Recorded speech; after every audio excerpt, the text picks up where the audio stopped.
was a squire lived in this town. He was a squire of high renown. He had a daughter, a beauty bright, and the name he gave her was his heart's delight. All dukes and princes to court her came, but none of them could her favours gain, until one young man of low degree, above them all she fancied he.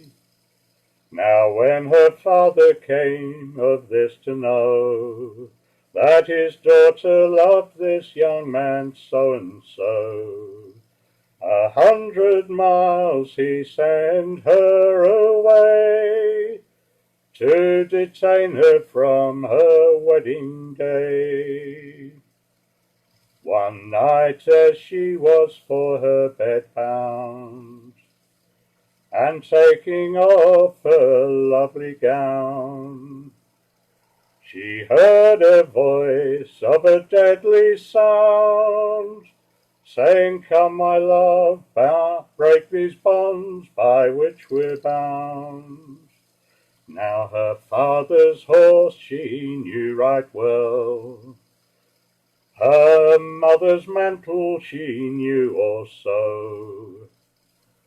She dressed herself from top to toe, with her young lover waiting for her to go. She rode behind her own true love. They rode faster than the very wind, until an hour had passed or more, when he cried out, "My darling, my head is sore." A Holland handkerchief she then took out, and round his head she bound it about. She kissed his lips, and these words did say, "My darling, you're colder than the very clay."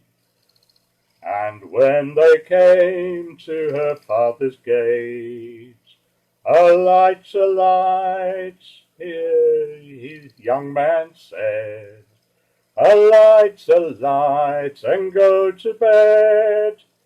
Your father's horse I'll see rubbed and fed." But when she came into her father's hall, "Who's there, who's there?" her father called. "'Tis I, dear father, you sent for me, by such a messenger naming he." Now her father, knowing this young man 9 months dead, he tore the grey hair from off his head. He wrung his hands, and his heart was sore, and the young man's darling she wept more and more.